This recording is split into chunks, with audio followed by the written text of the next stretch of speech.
LegacyMaker, the All Sports Network.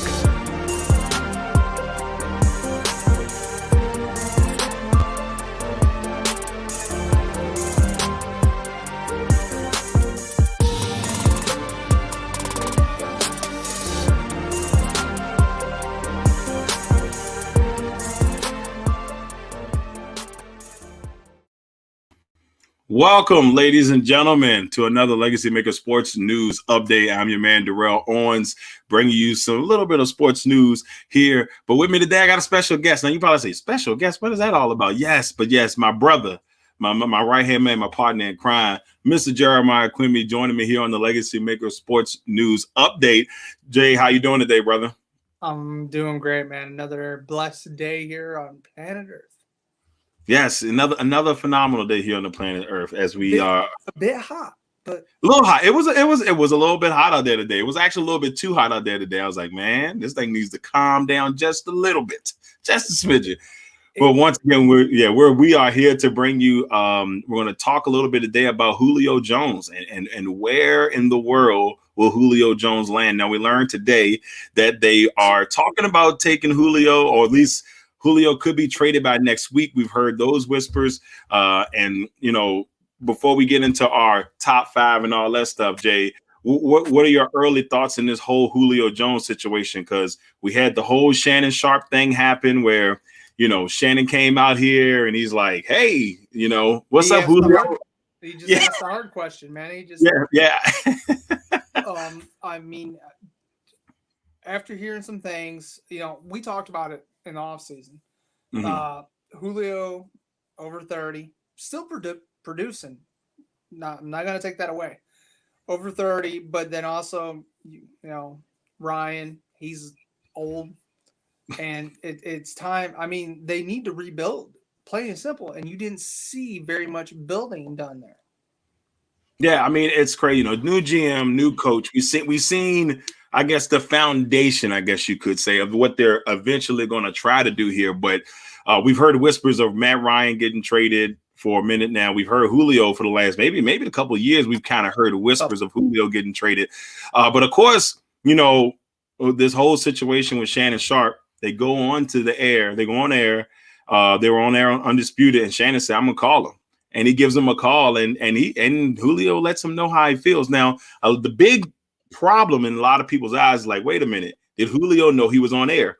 Even the young lady who was who's their you know, kind of their person that moderates everything said the same thing, like, hey, you know, let him know that he's on the air. So, I mean, to you, do you think that Julio knew? Because my heart says that I think they set it up a little bit, but that's just me though. But what are your thoughts on that? I do too, because I think for what could potentially be a Hall of Famer in many people's eyes, he was 30 minutes from having a ring. Right.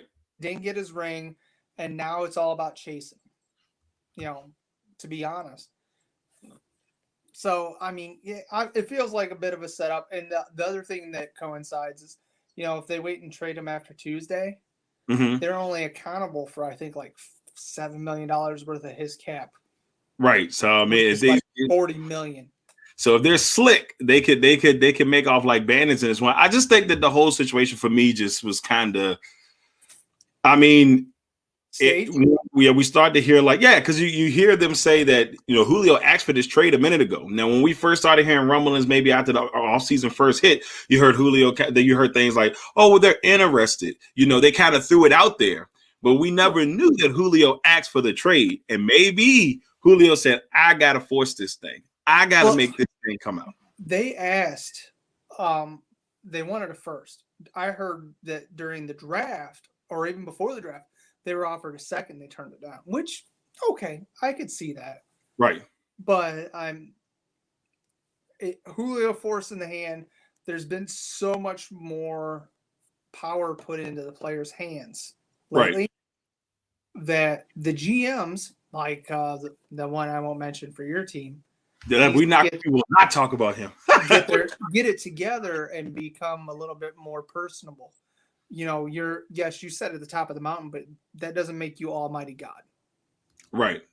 That's the big thing. So, Yeah, I think next week we'll see him gone. And I mean, who knows? Matt Ryan makes it through the season. Now, with the extra game, this is something I didn't know and I haven't had Mhm. time to look up. Did they move the trade deadline?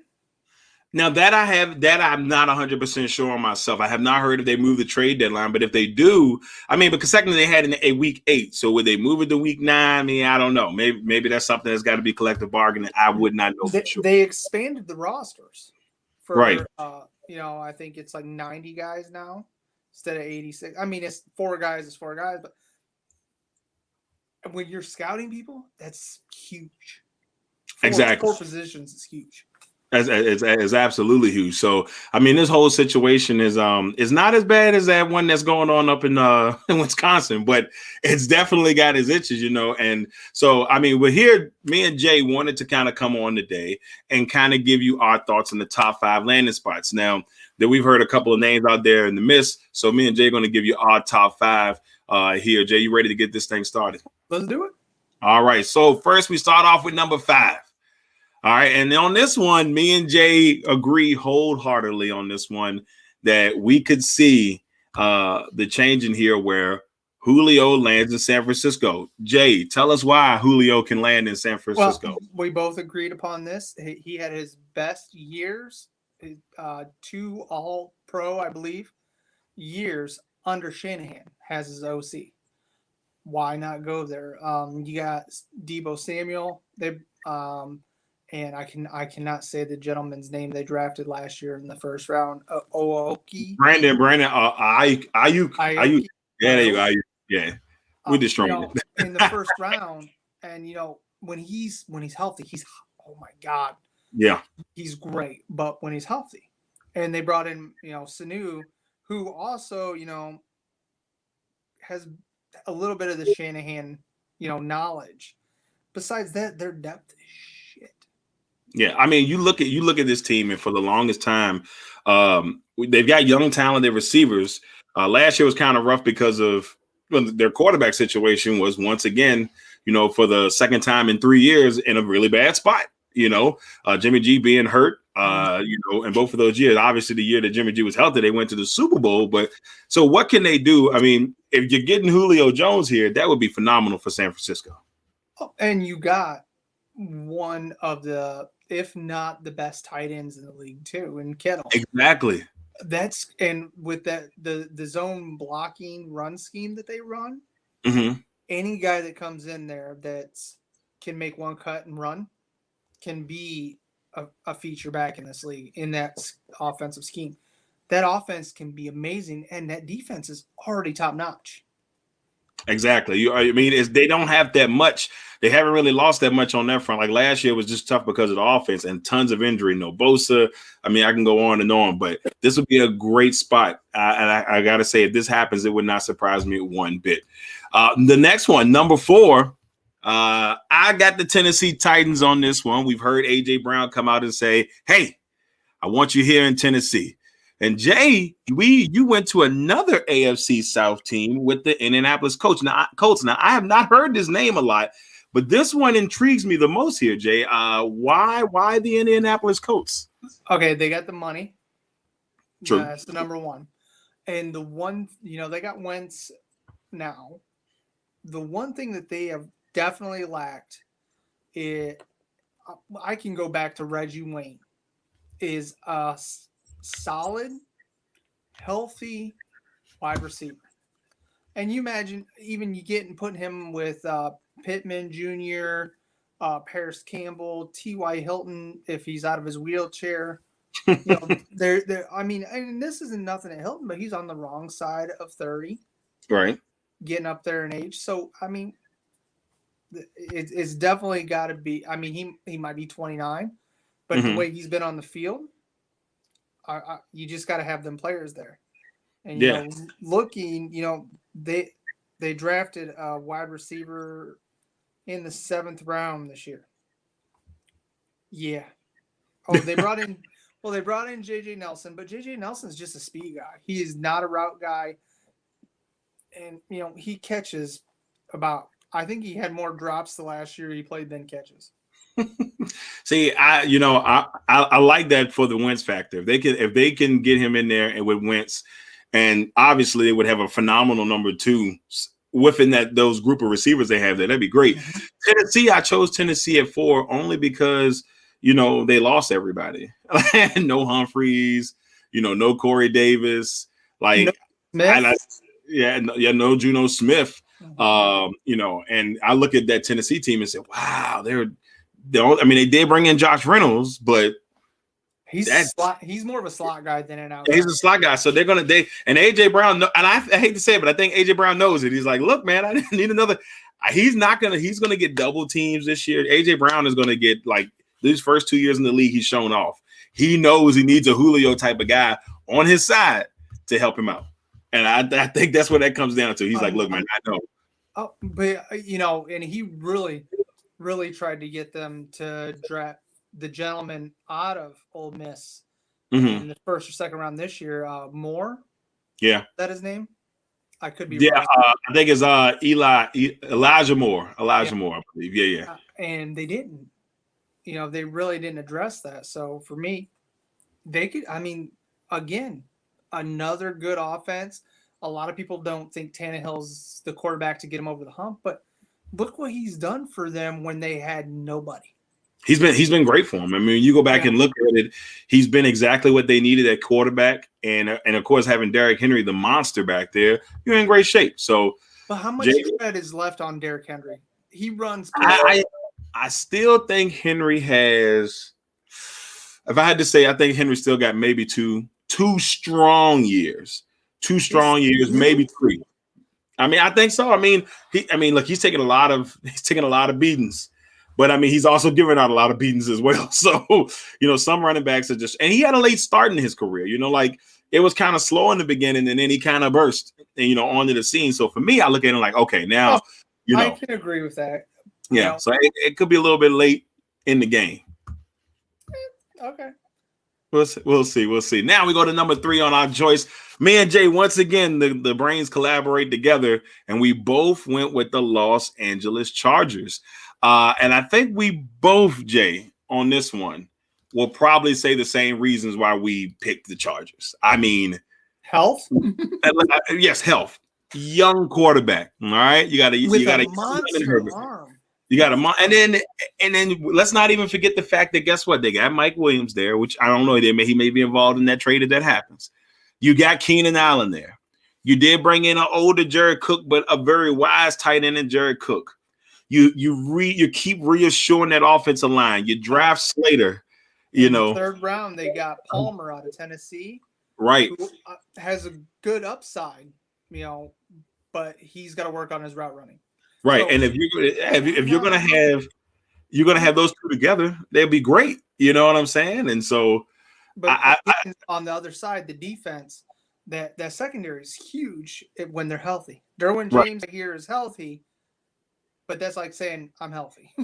I mean, I hate to say this, man, and we talked about Derwin James coming out of college. I wanted to see him on top of his game, and we haven't. He had that one great year. He came back his rookie year, and he was hurt most of last year, and we just haven't got a chance to really see the talent. We know it's there, but we haven't had a chance to truly see what we want to see out of him.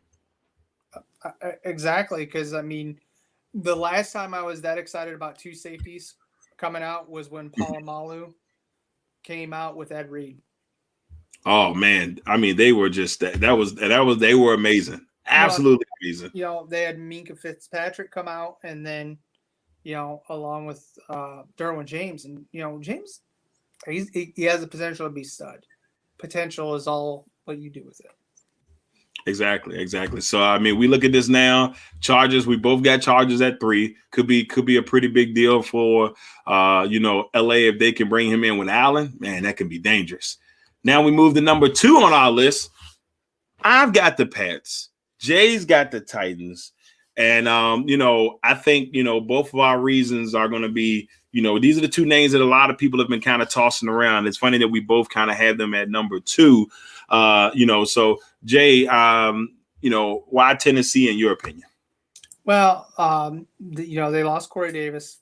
Of course, contract year, he balls out.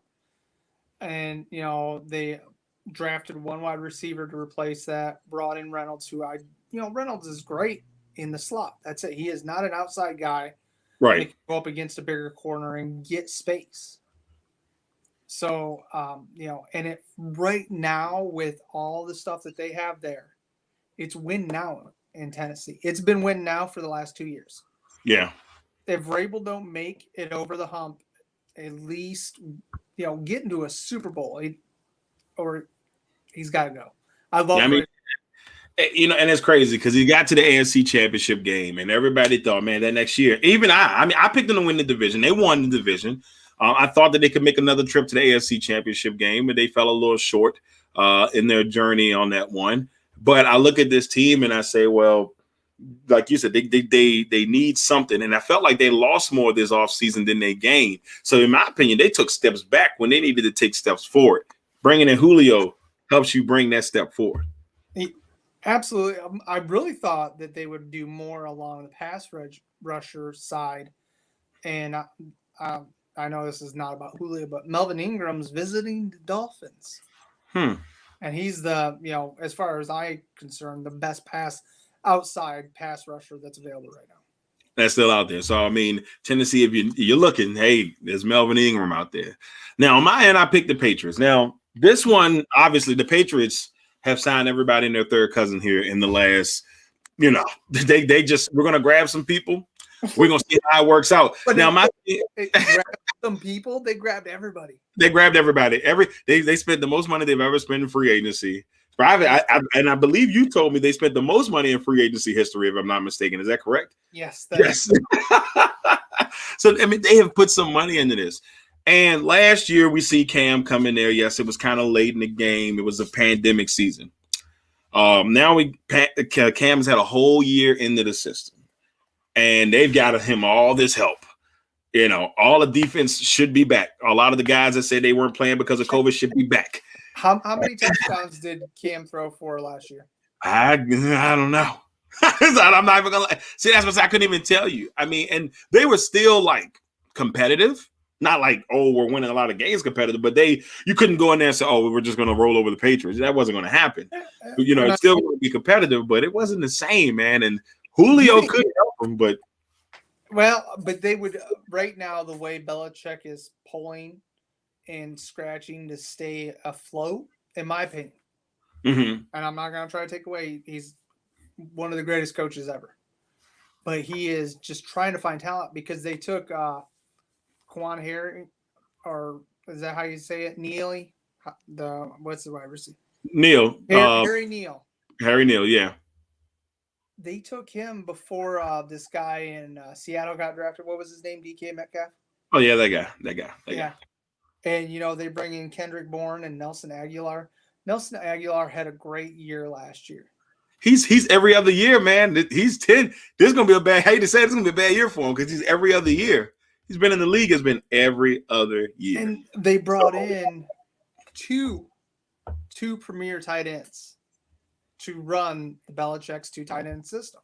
Right. This could be Julio Jones taking the place that Randy Moss played in that 2008 year? 2007 year, yeah. So when and this hurts to say because I don't like him as a quarterback, but I think we see Mac Jones if they start 1-3 or worse. We see Mac Jones in week 5. So you telling me we're about to see Drew Bledsoe and Tom Brady all over again? Yeah. You're about to see it all over again. A guy who was a former MVP. Well, I don't know if Bledsoe was MVP, but still. But not pick 199. All right, now we go to our last one, our number one on this list. Here it is. Jay went with the Patriots. Your number one really got me thinking good too. I'm telling you. I picked the Cardinals. Yes, I picked the Cardinals, and with good reason. I know a lot of people said, Darrell, you basing it off a tweet? Yeah, in a way, and yeah, and a no. And yes, the Cardinals have been quietly having a really good even though they picked J.J. Watt up, quietly had a really good offseason. Now, Jay, you said it earlier, they're a team, when we spoke earlier, they're a team that got to get their secondary straight. I mean, no Patrick Peterson anymore. They've got to get that thing straight. But for me, I look at it and say, if Hopkins is willing to take less money, he said, I'll take less money right now to bring him in. I feel like this Arizona team is out there to try to win now. And they're flying under the radar. Again, I got a feeling this is the spot. This is the spot. You can only put 11 people on the field at a time. Right. Okay? They got more from Purdue in the second round. Mm-hmm. AJ Green's there. He's tradable. He's tradable. They just signed him. Why would they trade him if they got Max Williams too at tight end? I mean, again, only so many. A couple years ago, they drafted Christian Kirk and Andy Isabella. Well, they got to trade some people back to Atlanta. Some of those guys are going to go, and some picks. I got Cardinals, even though it's a wild card. I just got this weird feeling. But your wild card should have been at number 5, not at number 1. Oh man, I feel it. Now, why do you pick the Patriots at number 1? I know everybody's been kind of saying, all right, this is where he wants to go. But why do you pick the Patriots at number 1? Because the Patriots are been very reckless with their first round picks, giving, taking. They don't value them the way other franchises do. Mm-hmm. They don't see them as building blocks because, especially this year, because they've signed everybody. So I see them being willy-nilly about it. And, everybody really agrees that next year's first round picks are going to be worth more than probably the previous 5 years because, we had the pandemic. So now we're getting everything back. I just think it'd be dumb if you're a team that needs a wide receiver not to, but it'd be dumb. It's an either or, man, because you really, let's be honest. Damned if you do, damned if you don't. Right. Let's be honest. We've seen Julio Jones over the last, couple of years. When he's on, he's on. He had a whole a year where he didn't score a receive. He didn't get a receiving touchdown. He had a whole year that happened. No, it was like week 15 or 16 when he finally scored. Yeah, I was at that game when he finally got that touchdown. They were playing against the Washington Redskins, and he finally got the touchdown. And I remember the celebration on the sideline. Like they had a full out celebration. Like they ran, like half of the players ran onto the field to just, hey, Julio, we're glad to see you back in the end zone. And then last year he was injured towards the end part of that year. So I said, he really needs, whatever they're going to end up doing, they really need to find a way. Like I said, you're damn you do, you damn you don't. You don't know which way to go. Right. You really. But then on the other side, Atlanta is definitely looking at taking the L here because no matter what they trade and what they get back, it's Julio. It's Julio Jones. You're right now, besides Matt Ryan, he is your, let's say 30% of your jersey sales, right? 30% of why everybody comes to watch the games, and I mean you're trading him. Melvin Gordon gone. Right. Who's your running back? Oh, that's right. You brought Mike Davison, who was but again. Yeah, and I saw today that they said that I believe it was Gurley is looking at hold up, where is it? Detroit.